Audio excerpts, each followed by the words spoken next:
13 বছর বয়সের একটি বালকের মৃত্যু হয়ে যাওয়ার পর তার স্বপ্ন সত্যি হলো। নাম আউনি এলদুস। 2022 সালের আগস্টে ছেলেটির একটি ভিডিও প্রকাশ করে, সেখানে মাইক্রোফোন হাতে নিয়ে হাসি মুখে নিজের ইউটিউব গেমিং চ্যানেলে নিয়ে স্বপ্নের কথা জানায় সে। সে বলে, তাহলে দর্শক আমার পরিচয় দিচ্ছি আপনাদের, আমি গাজায় বসবাস করি, এক ফিলিস্তিনি, 12 বছর বয়স। আমার এই চ্যানেলের লক্ষ্য 1 লাখ সাবস্ক্রাইবার অথবা 5 লাখ বা 1 মিলিয়ন হওয়া বলতে শোনা যায় তাকে। এবং শেষে সে বলেন শান্তিতে থাকো বলে এই ভিডিওটি শেষ করে। বালকটি তার ইউটিউব চ্যানেলে 1000 সাবস্ক্রাইবার হওয়ার খুশিতে এই ভিডিওটি বানিয়েছিল। তার ইউটিউব চ্যানেলের নাম আউনি এলদুস। সেও তাদের মতো হতে চেয়েছিল, অনেক ফ্যান ফলোয়ার্স থাকবে তার ইউটিউব চ্যানেলে, সেই ভেবে শুরু করেছিল 2020 সালের জুন মাসে। এবং সে তার ইউটিউব চ্যানেলে 10টা ভিডিও মোট আপলোড করেছে।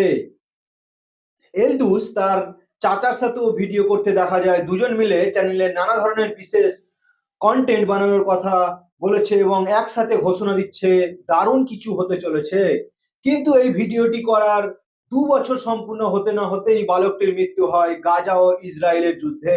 প্রথম দিকে মারা যাওয়া শিশুদের একজন এই আউলি এলদুস, কিন্তু মারা যাওয়ার পর তার স্বপ্ন পূরণ হলো। আউরি এলদুস নামের এই চ্যানেলের প্রায় এখন 1.5 মিলিয়নের বেশি সাবস্ক্রাইবার। তার এই পরিচয় দেওয়া ভিডিও কয়েক মিলিয়ন দেখা হয়েছে। তার অন্যান্য ভিডিওর মধ্যে একটা দেশে কোনো কথা ছাড়াই শুধু কম্পিউটার গেম খেলছে, সেটাও ভিডিও হয়েছে।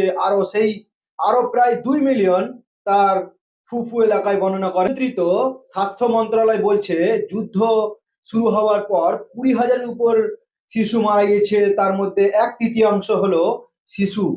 তার মধ্যেই রয়েছে স্বপ্ন না পূরণ হওয়ার ইউটিউবার আলী এলদুস।